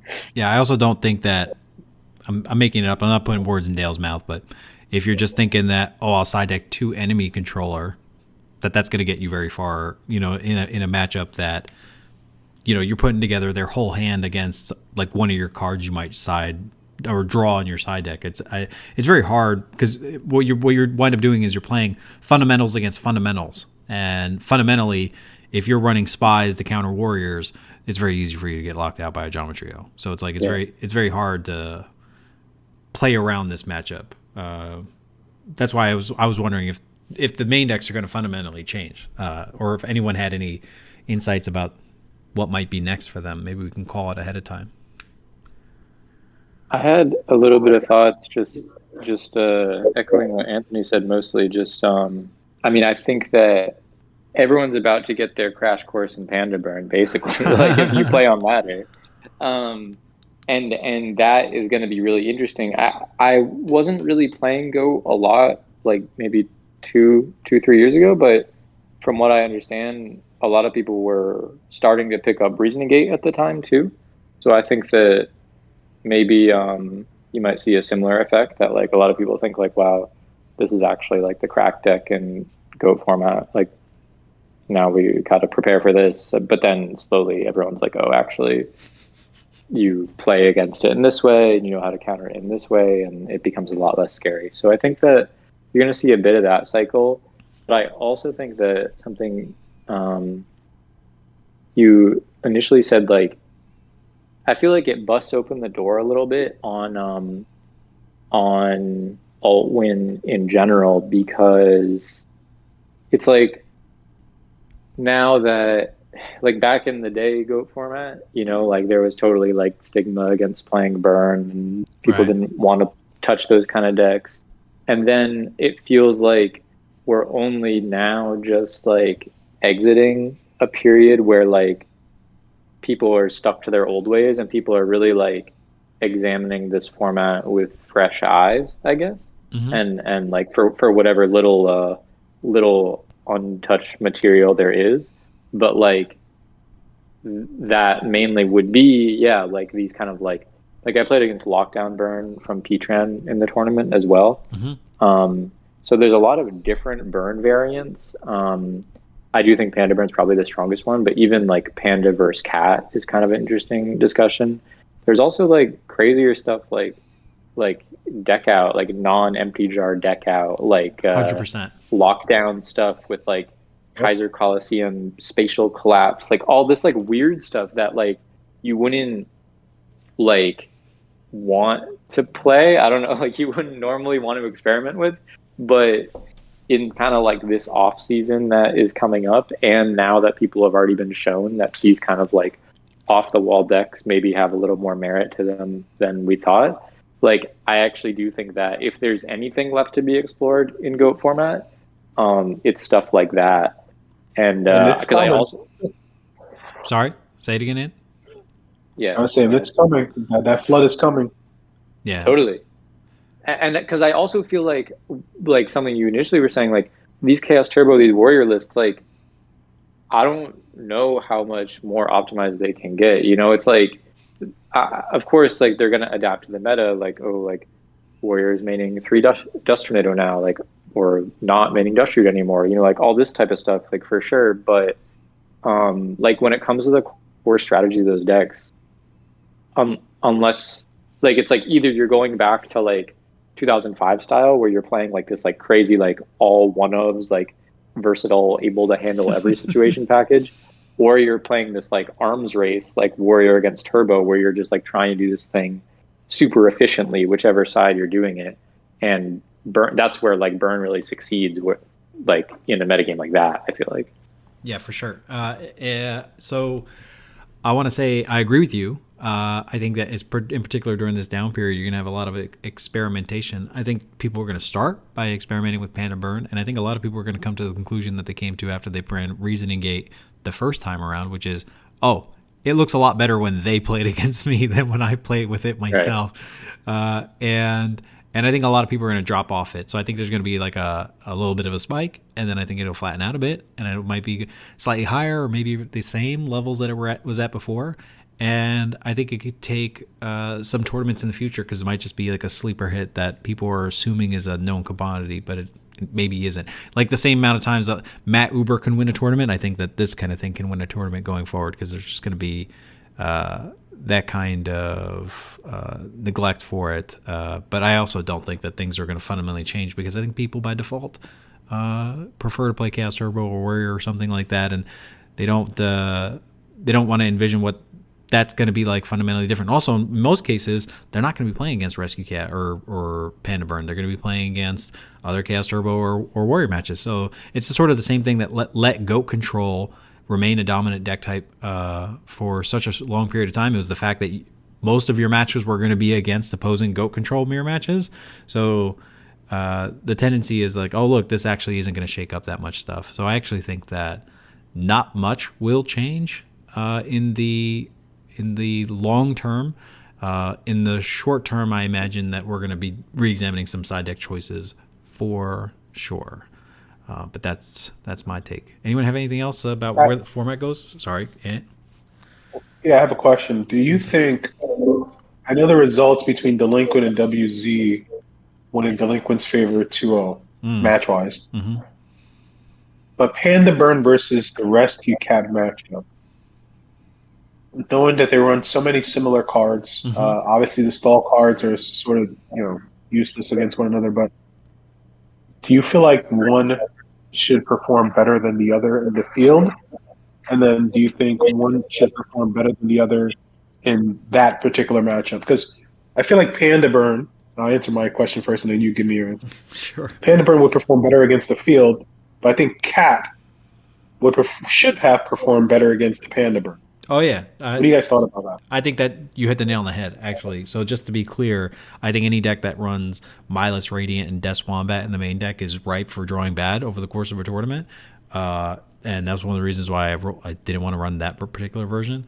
But in the mirror match, Wombat happens to be like a really amazing card. And all these stall cards, and in particular, like even like Nightmare Wheel or whatever, not that useful against Rescue Cat, et cetera. So and Rescue Cat, just the ability to go just by pulling out 2 Wombats. Here's 32. Here's one battle phase, one attacker, one card that can turn into 3,200 damage that you can't cylinder me, or you know what I mean, like because Wombat becomes something, or never mind comboing with Last Will to bring out You can bring out Lily or other Miluses or whatever. All that makes it way more explosive. I totally expected. I was shocked. Yeah, I was shocked that I was actually shocked that Delinquent didn't drop a match. I thought he was going to drop a match in finals, but I thought he was going to come out in the end. But I'm shocked that he didn't drop a match. I don't know if anybody feels the same way about Panda Burn being. He's an animal. Yeah. In that matchup, though, I hate to talk specifics, but a resolve of Geometrio for Panda Burn and like sitting on a Des Koala if that's in that deck. Like you can't out it, right? Yeah, then it just becomes burn. So you're gonna put yourself in a position where, all right, my way to win here is Trunade, Snatch, Steal, Crash them, and then burn, right? I'm sorry. What are you? No, I think you're pretty much right. He was just saying that. I mean, I think what you're saying, Dale, is like that. Even though on the surface, like having the Trunades and like more explosiveness is like seems to be a big advantage, and it's still like you're playing like a combo deck, and that doesn't actually have that many tools to get around the Ojamas or like a bunch of defense stuff. A resolved Ojama against the Rescue Cat deck because you can't your own tokens. Right. So your Rescue Cat is only going to bring out so much. Two guys. Yeah, I think he was prepared well with the mass drivers for that exact reason, right? Yeah, and I mean that's what I'm interested in too. Like you touched on it a while ago. Yeah, like people were. I think I was playing Panda on ladder one time, and I played against WZ, and he brought in the mass drivers, and I posted in that chat, and I was like, "Yo, he kind of had the spice for me," but I think I saw that. But I think that there's got to be a lot of weird niche. Like I'm looking at like weird life gain cards. Like I don't know, like cards that you never thought would be particularly viable, but like I don't know, just things that could randomly be good if they're really on that sort of linear burn strategy. True story. I hopped off of Panda Burn because I lost my last match with it because some guy cited in emergency provisions, and it made the difference. P-Tran used it on me in the tournament. He used that card on me. Wow, that's weird because you don't run Panda Burn. Solemn Wishes. Solemn Wishes. Someone cited 3 Solemn Wishes in the tournament. Bao, I think. Yeah. The guy from Italy. Wow. Yeah, but yeah, I saw P-Tran was using emergency provision, which was great strategy because he also side decked with the Stein. I thought his deck was interesting, but really shout cool. out to P-Tran. Okay. Well, if we have nothing else to say here, we've talked about where the format goes from here. Let's wrap things up by talking about where we go from here. For anybody that cares, for anybody that doesn't, they're free to just turn this off right now. But for us, I guess, and I'll start with Anthony. We'll go one by one. Like Anthony, where do you expect to see yourself over the next couple months in terms of GOAT format, and also just to reflect on some of what we've talked about so far, what lessons have you learned coming out of this World Championship that you want to apply for the next season? I'll say unless we know otherwise relative to seed points, I want to make sure I don't miss any tournaments. Regardless of the outcome of those tournaments, I just want to be a part of them. And I may, incentivize GOAT format to keep it the way it is, but you can't afford to miss opportunities for seed points at this point if that's going to be the tournament structure going forward. And it sort of sucks because you want to be able to enjoy a life outside of Yu-Gi-Oh, but if you're going to take it serious enough, you got to play in these tournaments.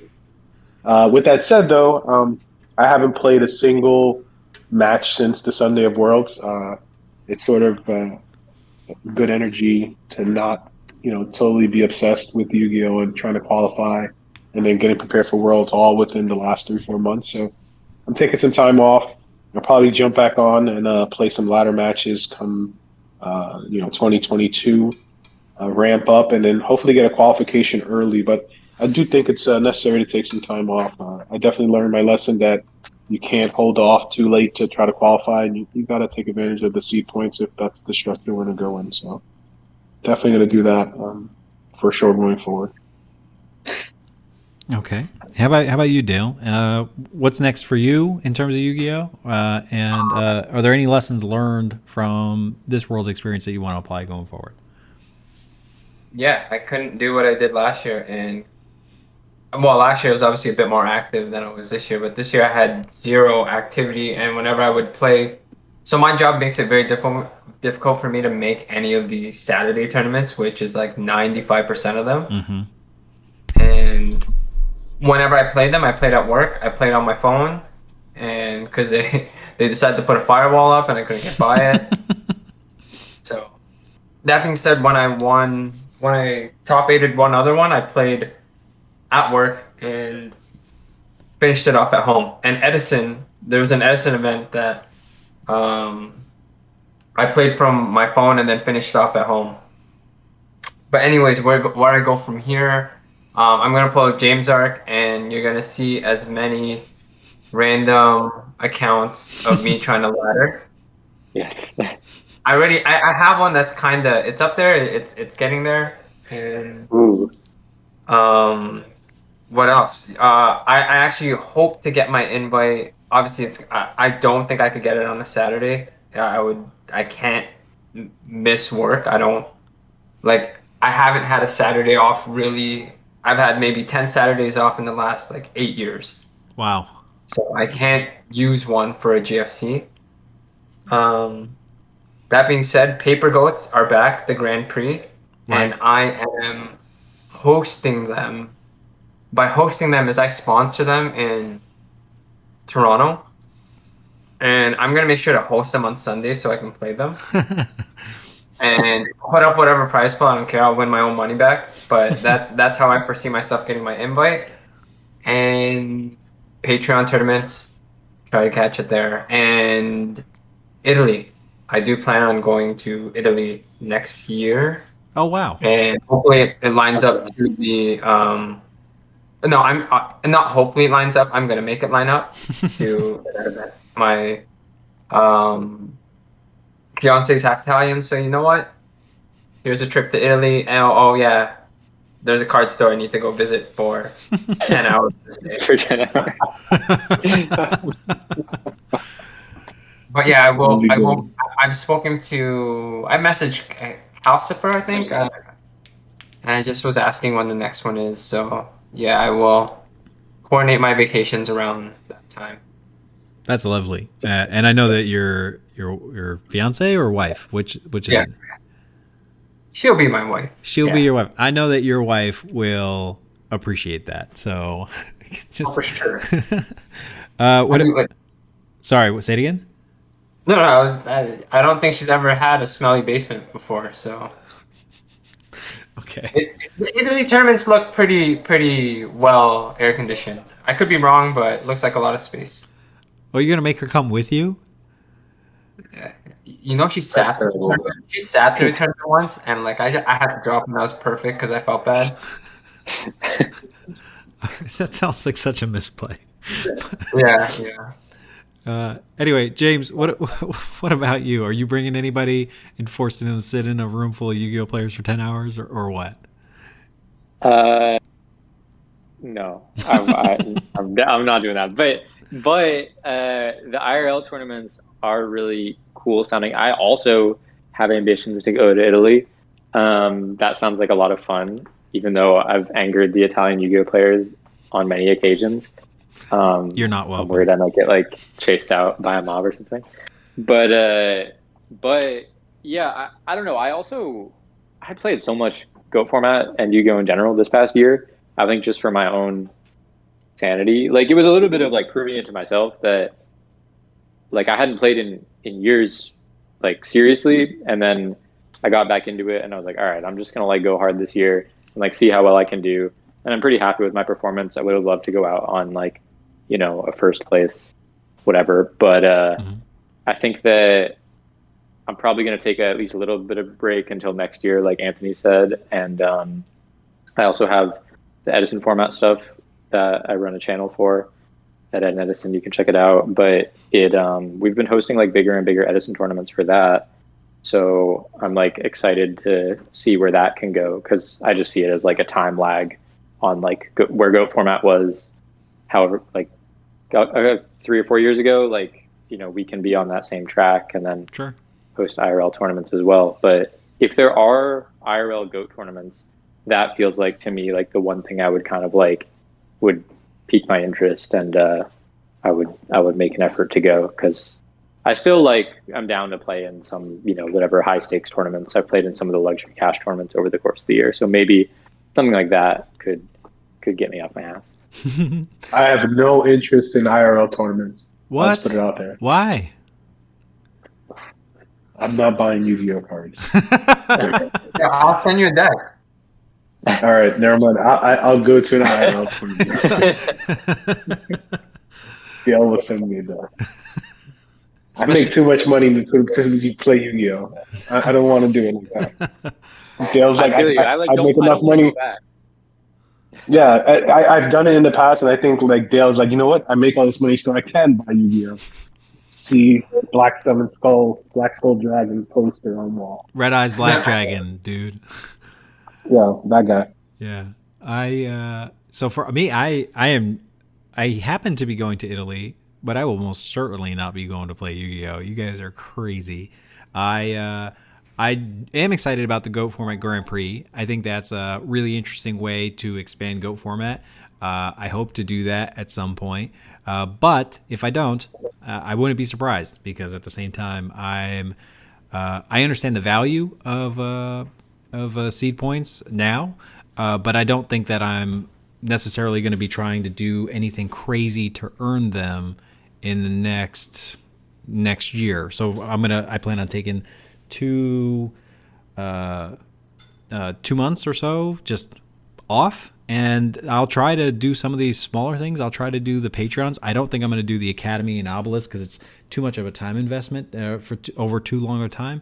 But outside of that, for me going forward, the thing that I'm thinking about is, is really lessons learned. Like, not necessarily like, okay, just what are my plans? But like, I specifically want to succeed next year in a way that we didn't this year. So for me, coming out of Worlds, I'm kind of haunted by the fact that this is our worst tournament experience that we've ever had. So I'm looking at like ways that we can do something different going forward. And so as an example, like I look to Rampage, which I don't often do, but in this case I do. I look at Rampage and like I see that 2 of their guys got in top 8 this year, and like, how did they do it? We didn't. And I've talked to you guys about this a little bit, but something I think they did successfully, and I'm gonna like harp back to something I said earlier, is they expanded their team. There's got to be, I don't know how many. There's like 20 guys on Rampage right now. You guys correct me if I'm wrong. I think there's like 20. Yeah. So there's like, I don't know. I think you shorted them about 10. I think they're up to 30. Right. Maybe half the people who played were probably on Rampage. I don't know. But they, one thing that, yeah, shots fired. But one thing that they did very successfully is they expanded to people who currently play. So let me back up. The people who are on their team now, if they all know each other's, what they look like on their, like what their faces look like, I'd be surprised. But what they do now is they do focus on people who play. And this was one of the things that I think that we did wrong, me and Dale in particular, that we relied on our experience on the ladder. And there's something to be said about what succeeds on the ladder is not real life, or it's not tournament life. So my 85% win rate with Chaos Turbo on the ladder did not translate to an 85%. I got a 33% win rate in the tournament, and there's something that's a disconnect there. And I think that something that can go because this happens to me when I create a new alt to test something. If I go 85% on the ladder with one deck type, and I go 75% with another deck type, I just discount that second deck type because I just say, hey, this performs worse. But actually, I think in a tournament setting, something like that, like in the case of, say, Warriors gets 75% win rate, I think that maybe it's more consistent, or maybe is more useful in a tournament setting than something that goes 85%. So what Rampage does, to circle back, is they test against each other, which are the people who are playing in these tournaments, or like it's what they do all day. Like in luxury gaming tournaments, they play against each other. All day. They just throw their money at each other left and right, just because it's like, oh look, this is how I stay busy all day, and but they're playing against, again, the people who are participating in their tournament, so they're able to calibrate against what the actual tournament's going to look like, and all day. But for us,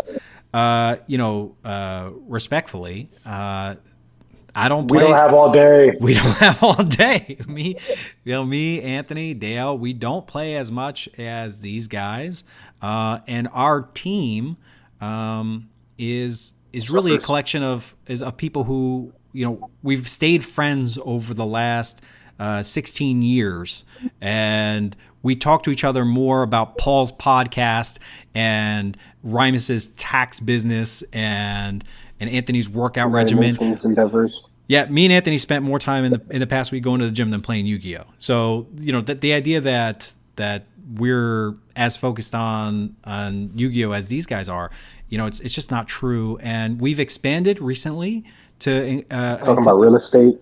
Okay, I mean our testing circle. That's one of the reasons why James is on this call. For the past year, he's been part of our testing circle. We've been expanding our testing circle, but one thing I want to look to do next year is expand our team, and not just our testing circle, but like really get knee deep into the weeds with new people who play in these events and can share their perspectives, good, bad, or different. Like, it doesn't have to be necessarily like the best players in the world, like I think me and Anthony and Dale are, but that's, humble brag or whatever. Well, whatever. Anyway, so I'm just saying that I think there's room on the team for different perspectives, and I don't necessarily mean people that grew up with us when we were kids, or like shared those experiences with us when we were kids. And so for me, that's something I'm going to be thinking about. I'm thinking, how do I reform my tournament preparation practices in a way where I don't necessarily have to play in every single tournament over the next year. I'd like to only play 5, if that's ideal. And I'd like to get 2 invites. I get 2 seed points, and I'd like to check out at that point. And how can I do that and be successful at doing that? Get the maximum benefit for the minimum effort? That's something I'm going to be thinking about over the next 2 months. And then I'll circle back in January with you guys on that. But that's my lessons learned. That's what I plan to do for the next while. So you saying that Overdose is going to begin recruiting? Well, I'm not saying like actively. Are we gonna open up the bar? Well, Have to pass the bar again? I don't think anybody knows what that means, man. I think that's just can't be on the team. Okay. Also, by the way, about the bar, the B and the R, they don't play, so like we can't. Okay. You're gonna have to pass the A. Gotta get through me. Yeah. It's okay. You're on the team, and you're on the team, and you're on the team. Anyway, I'd say in true Overdose fashion, in a way that we're not sellouts like Rampage or whatever. Like, I think that I don't care. So I didn't say that about Bounty and Ivan. I didn't say that. No. I said that. Listen, I love them, and I will live my life being their friends, but at the same time, like, I'm better than them at this game. I'm message to Bounty right now and apologize. Go ahead. I don't care. Anyway. So, what was I saying? I was going to say that, in true Overdose fashion, though, I don't want to necessarily expand to just, like, anybody, just because you happen to be somebody that's playing a lot or winning a lot. I would only expand and include people that are, I would call my friend outside of Yu-Gi-Oh! that I would trust implicitly their judgment. I don't know, man.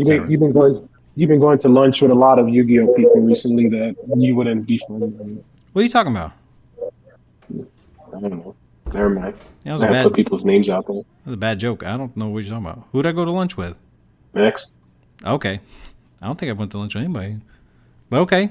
Anyway, so or it doesn't necessarily have to be that, but in general, I'm just looking for ways that Overdose, in true Overdose fashion, can find a way to succeed. Again, but I don't want to necessarily fly to Italy to earn an invite. So good luck with that, Dale and James. You're already going.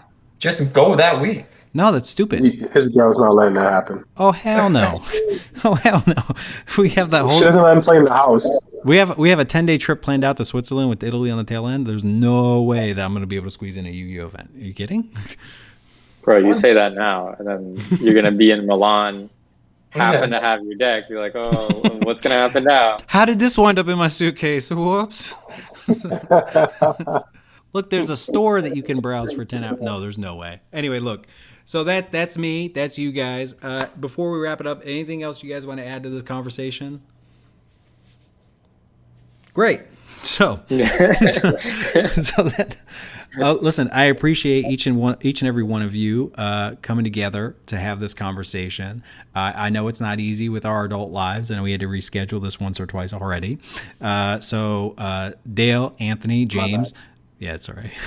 Appreciate you guys. I value your input. I think that we will do better next year, and I look forward to that. Until then, take care, everybody. If for more content like this, make sure you like, comment, and subscribe for the algorithm or whatever the kids say. And I'll catch you next time. Bye, everybody. See ya. Wow, that was so lame. Like James and Anthony didn't say anything. I said peace.